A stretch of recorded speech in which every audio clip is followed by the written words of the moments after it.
So Ellis wanted me to talk about my camellias and how I get them ready for show. I'm a competitive camellia grower.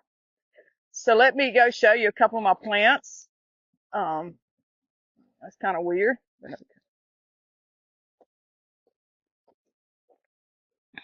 Come all the way up and turn around. Yeah, this is one of my. Come up here and then turn around. Let's see. It's following me. Yeah. It's kind of creepy. Okay. So this is one of my camellias that have been pruned. And I was trained years ago by camellia grower, Hewlin Smith, that you want to be able to get your neighbor's cat and throw through it so you can see it. So the idea is to keep the camellia open so air can get in and out of it. You also, the less growth you have on it, the bigger your blooms will be too. So a lot of people ask me, is it too late to prune camellias this time of year? And the answer is no. Just don't prune all your new growth, your buds off. You find a bud. So this will be a bud on your camellia. So as long as you have an ample supply of those, you'll be fine. But as you go through my yard, you'll see most of my camellias are pruned like this, where the wind can get in and out of it. And this keeps the growth of scale down. And there's probably some in the yard that have scale. Let me continue on. What else do I need to do? What else do you want? Now, talk about which ones we're going past. So like these are older camellias here. That I'd have to almost look at the tag. This is J.J. Whitfield variegated.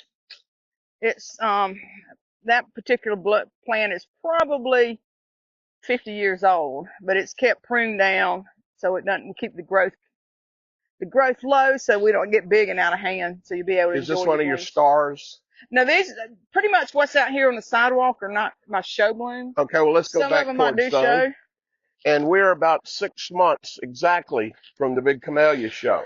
So this is oh goodness, Royal Velvet variegated. This is a variety out of California from the Nuccio's nursery, which I have to put in peg in for Nuccio's. They've been in business since 1935, and unfortunately they were affected by the Altadena fire in California, which tore up the nursery, a lot of their shipping plants. So the nursery just closed last week, sold its last camellia, which was sad. They lost over, I think, 3,000 or 4,000 plants during that fire. Wow. So but they produced a lot of great blooms. This is a semi-double, big, pretty red plant with white variegation in it. Okay. Next to it is another Nuccio introduction, which is I'm pretty sure it's Nuccio, which is, oh my gosh, I just drew a blank. Meaning they hybridized it. Here's the tag. Yeah, they're seedlings. This is Cherry's Jubilee. So this is another deep red one. A lot of what Nuccio did was they planted seeds and all that and had a lot of introduction coming out with their seeds. And then what's this here? This is a seed pod. You'll see these on the camellias. So the plants that you see a lot of stamens on will produce seeds, and they're not quite ready to come out, but probably in another couple of weeks they'll start splitting open, and these will produce seeds. And they're fertilized by the insects, bees, whatever. So when they come across, when they produce it, this seed will not look like the parent plant. Totally different. Oh, really? Mm-hmm. Why? Because you're hybridizing it. The bee may have been over here on this plant. Oh, I see. And came over there, so it's got a little pollen. Oh, okay. Now with your mother's one, there's a variety. Can you show us where that plant is? Yeah, that one's in the yard. Okay, well let's not go there directly. We'll go by it. And this is a Betty Sheffield. Okay, tell them about that. This is a Betty Sheffield pink camellia. Betty Sheffield is original to Quitman. Step this way. It had the most. This one is, like I said, it was a Betty Sheffield pink. The original Betty Sheffield is white with pink stripes. So what's unique about the Betty Sheffield is it had a lot of sports. And when I mean sports, it's kind of like a flower mutation. So this one grew on the original white and pink stripe bloom. That's to be a solid pink. So it's does real well. It's grown all over the country. Betty Sheffield's known all over the world pretty much in the Camellia Society. So this is one of about, I probably have at least 15 or 20 different Betty Sheffield varieties. Wow. She was from Quitman. Yep. Where we heading now? Where to? We can go this way. Okay. Tell Thank them how many varieties you have. How many plants do you have here in the yard? This yard has the house was built in 1925 by Edna Kane Daniel, who was a writer for the Atlanta Constitution, quite an interesting character. But, and she was good friends with Margaret Mitchell. So Margaret Mitchell did spend time here on the property, but she liked garden. Edna Kane liked the garden, so started the original gardening and with camellia plants. So a lot of the camellias go back to lot numbers. A lot of people sold them in lot numbers. So she started it. My parents bought the property from her estate back in the late 50s, early 60s, and they extended the camellia collection. And then I inherited it from my mother. And now it has, we have about 700 different varieties sitting on the property. Her father was my pediatrician, and I was scared to death of him. That was the era when we all got the vaccines, the chicken pox, the polio, the and measles. we all survived. Yeah, we did. We did, but I was scared of those needles. And my brother ran out of the office one time. Oh, really? We'll go this way. Okay. This is a camellia species. This is different than most camellias you see. This is a sasanqua. I do keep this one tall because I like the way it looks. It looks like a crepe myrtle. But it's a sasanqua. It has seed pods too. And what's the difference between a sasanqua and a japonica? A sasanqua, they do bloom earlier. You'll see them bloom out. Fall blooming. Yeah, they bloom in October. Have littler flowers, more fragile flowers, but the seeds are a little smaller, so they'll probably be about this big. Okay. But that's there's a graft right here. That didn't take. What's that? This is a graft. Propagating. It's hard to see it. Oh, a graft. Graft. Explain that. So this is where we did a new variety. This happens to be T. Morris, so I wanted a new camellia, and this was a seed pod off of Pink Empress here. So I just hacked it off, and then you split the cleft, and you'll take a piece of wood from this desired one I want and put it down into the cleft of this particular plant. And so you're using that because it's a hardy stalk, and you're using this because it's another. Is it going to be a clone, or is it going to be? It's a different variety altogether. So it'll cross the two. No, it won't cross. It's like rooting type, so to speak. Yeah, but I'm rooting the plant, this new species on this new variety on this stalk. Okay. How do you know it's a new variety? Because I got it from, I think this particular one came from Randolph Maphis. Oh, this is just a cutting. Yes, a cutting. I see. Because I remember Dad did this in our yard about 12 times, and he would put mayonnaise jars over them and wrap it burlap around 4 stakes. So these are done a little differently. These are high grafts, so you will see the aluminum that I had made there. I make a little greenhouse higher up in the ground. So, but that's what this is. What's this here? That's a form of I really don't know, like a bridal veil, but it's not. Right. It's not that. Okay. I'm just going to follow you. Where are you going? Going that way. Okay, come on. That way. This is Mr. Sam right here. Mr. Sam is named after the guy who propagated the Betty Sheffield. Oh, really? Can't see you. Here I am over here. Yep. Here I am.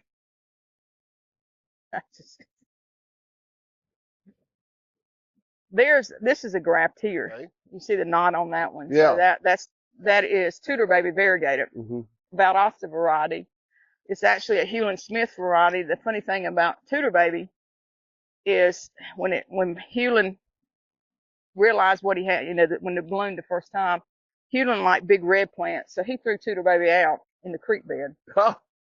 So Tudor Baby ended up in the creek, and somebody rescued it out of a creek. So it's another one that's grown all across the country, and it's won several awards. So it's kind of interesting. And it lost me again.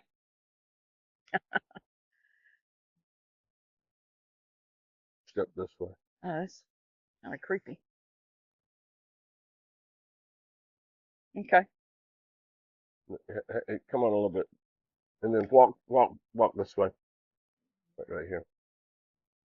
Got to get around that corner. Okay. Okay. Wow, look at this one. That is gigantia. Wow. Gigantia. This is an old one. This has been on the property, I would dare say, 60 plus years, easily 60 plus. But it's, as its name has, big red and white blooms. It's one of the older varieties. Where's the artist Shealy?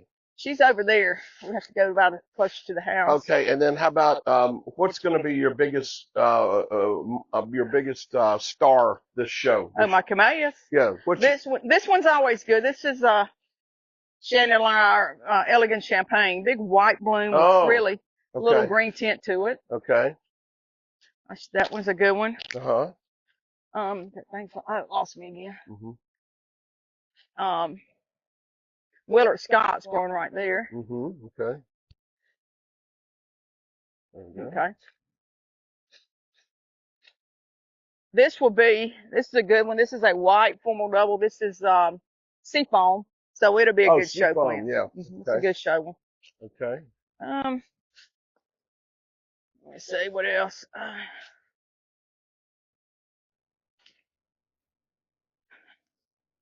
And are these grafts? This is a new graft. This one didn't take, but this is a new graft. This is a Grant Montana one called Eye Candy. Big, beautiful bloom. Now, how did y'all get a new variety of Irish Shealy? A friend of mine propagated it from a nursery, from a grower out of Ocala, Florida, Lillian Gordy, and it was one of their seedlings, and he named it for her. He knew it was a unique variety. Yes, okay. Yes, it's something. You have to get registered by that. It has to go through a naming committee at the ACS. Oh, well, okay. American Camellia Society and get approved. Okay. This is a fun one. This is Raggedy Ann. I have that one because I read Raggedy Ann books growing up. Got one ahead too. Raggedy Ann, okay. Wow, this just goes on, Nancibeth. And look, you've been in here trimming them all. Yeah, they're all trimmed on this side. This is pretty trimmed here. Yeah. And these are a lot of show plants come out of here. Again, over here. Okay. Here we are, part 2. This is part 2 of the summer stroll. Yeah. Through Nancibeth Shealy's beautiful camellia garden to give you an idea of what it looks like in the summer. We're 6 months out from a high bloom period. Is that right? That's right. Well, I start blooming September morning, start blooming next month, toward the end of the month. Wow. But I mean the japonicas. The peak will be probably January, February is the peak. Okay. But I force them out here, so, but, how do you force them? I put gibberellic acid on them. Oh, gibberellic. Oh, okay.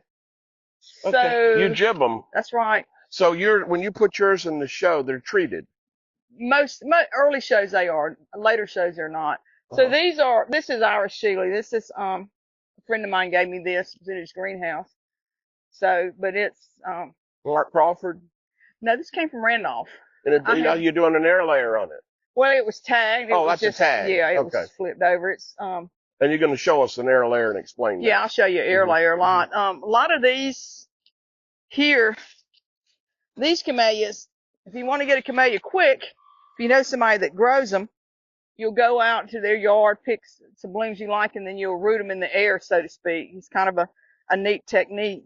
But this is and you get a plant like this. This is a 2-year-old air layer, so kind of neat. These are all different sizes. Well, no, wait. You're saying you put a cutting on another limb? And I'm saying you skin the limb back. Yeah. You'll take this, skin it back, put some Ruton on it, sphagnum moss it, and wrap it up. And then it'll root, and then you cut it off and you got that. That's right. Come on down this way. What is this here? That is a ginger lily in the ginger family. Okay. I kind of like just the different leaves and the texture throughout the yard, so it kind of has a little character. It's got a wonderful smell. It does. It's several of them. Smell it from here. Okay. And then we'll go this way. That's the Georgia Fire maple right here. Okay, walk in front of it. So this is Georgia Fire here. But it's a maple. Oh, yeah, get over here. Can't follow my pointing. Right here. So this thing will turn color. It turns about 3 different shades. Propagated by the University of Georgia. Wow. How about them dogs? That's right, them dogs. That's what everybody says down here when Yes, dog country. As you And see. when you want to change the subject, it's a good thing. When somebody brings up something unpleasant, somebody will usually say, "Oh, how about them dogs?" This little fella's night rider. This is a good show plant. Little tiny dark burgundy red bloom. Really a pretty. Okay. I'm going to kind of cut back through here. This is going to be hard for it. Well, let's go. Okay, no, you can go. Go ahead. Go All on. right, I'm going to follow it. Pretty straight. Oh, that leaf. Woo. Yeah, the heat has not been good to the camellias. Not been good. You can see where they're getting burns. It's been extremely dry down here, which is bad because you need the water to get your blooms. These blooms are about 80%, 85% water. So if you don't get water, you don't get good blooms.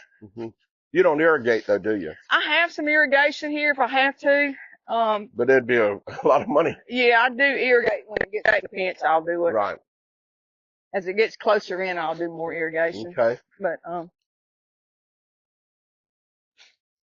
as long as I get good rain, it's fine. Right. We can go right here to this air layer. Okay. And this we talked earlier about an air layer, and this happens to be an air layer here. This is a Lang's Betty that I'm doing the air layer on. So pretty much you just wrap it up with saran wrap, and then I put the sphagnum mosses here, and it's a little damp, and you don't want it too wet. Then you wrap it up. I tape it up with blue tape, and has roots already forming on it. But it'll be ready to come down in probably about another month. We'll pull it. Okay. And then I'll have this little plant just trying to propagate this Lang's Betty. And then next to it, Betty Sheffield Supreme. Oh, yeah. Not a good Betty plants are always scraggly. Yeah. They're not pretty plants. Yeah. But out here, we go back out, a bunch of air. I got a lot of pots out here for my air layers and walk over the tons of pots or air layers. And then I have some plants somebody gave me that I didn't get them all in the ground, so they're kind of out here in the shade. But this is a 1-year-old air layer. It's quite a nice little plant. Okay. There we go. Now, one thing you need to do. Go back and talk about the air layer. Okay, again. I will. But while I'm here, if you have this in your plants, you want to get this off because this will get on your camellias and do some damage. Oh, so okay. Always pull these off. The moss, yeah. Yeah. So let me get back and talk about this air layer. So this is an air layer that I did back in, I guess, April. This is so you're pretty much rooting it in the air, and you use sphagnum moss as your compound. You just have damp sphagnum moss, wrap it around, and put saran wrap and then aluminum foil on there. So this will come off in probably another month. And where will you cut it? Right down here? I'll cut it right here. Right there. And let that grow out the top. Okay. I kind of, you want to get them where you're going to prune anyway. Right. So you'll lose that. Okay. But these are pretty new camellias. These have been added in the last 15, 20 years. All right. Let me go this way. It's like right there in my face. These are another older camellias, just to see that you can keep them in control. These have been here pretty much all my life. This is Methodiana variegated. Oh, yeah. But there again, you want to keep them where you can keep the wind through it to keep the varmints out, like the scale and the mice. Sure. This is moon blossom. Ooh. This is an Alabama one, came out of Dothan. The Nichols. Bill Nichols did this one, but it's a really nice big white formal double bloom. Okay. Sometimes I get camellias because I like the names. Yeah. And what are all these over here? These are some more air layers and some more plants that a friend of mine gave me. I needed to get them in the ground, but I was too late getting them in the ground. It was too dry, so it's easier to keep them wet in these pots. Yeah. And then they're consolidated together. But these are show plants. They're all a lot of these are reticulatas, which are the camellias have, like the camellia species, and under there you have japonicas, sasanquas, reticulatas, salutacensis, on and on. There's just tons of them. But what does reticulata mean? Reticulata is a different variety of camellia. They grow bigger, They have bigger blooms. Okay. More showy blooms. Okay. I have a plant. There's one in the ground up here. These are all air layers. These are all air layers. Okay. Wow. And you got an air layer off my Betty Sheffield, I think. Yeah, mine. You need to do it again? Yeah. Why don't we do it again when we... Yeah, we got to mark them. Come on this way. This is a great sprinkler. Somebody gave me this from an antique store. Wow. The best sprinkler ever. Put it anywhere. Yeah, it's nice and sturdy. So this particular plant here is a reticulata. Okay. Oh, that big one. Wow. The big one, yeah. This is a one my daddy did. My dad died in '84, so this is probably done in the '70s. So, and they tend to grow big. And that gargantuan on the other side, was that a reticulata? Remember the one over there? You called it Frank Hauser? No, the big one. You said this. Oh, gargantuan. No, that's a japonica. Okay. So this is Valentine's Day. Oh yeah. Another. And you have that Ferris wheel too, don't you? I have Ferris wheel, and as you say that, that's a Nucio nursery. Oh, you do? I love Ferris wheel. This is Julius Nucio, another Nucio. Okay. I told Jim, I talked to him the other day. I said, all right, man, what I'm gonna do? Yeah. Because I like what they have. They have some really nice plants. Yeah. Now here's something fun. Like I said, I like. Step out here, Luke. I like a lot of different foliage in the yard. Just kind of, we can prune that back, so you can kind of see different. You get different looks and things. This is a pine cone lily. It's a what? Pine cone lily. Pine cone lily. Pine cone lily. Never heard of such a thing. Look at lily. that. Look at that. So you actually take this for soap. People wash their hair in that. Wow. Ew. It's spongy. Soap. It's spongy. It's like a soap. Mm-hmm. Yeah, it smells just like soap. It's like a ginger soap. Wow. You take it and wash your hair. I need to. Now I got this soap here, but okay, well let's wrap it up because we're gonna run out of battery. All right, that's it. Nancibeth, thank you so much. You're welcome. What we plan to do is do this again around the Camellia show, so you can see how things look at the end. So anyway, thank you so much. Take care. Maybe it won't be so. Hope you enjoyed. Gosh darn hot out here. Thank you.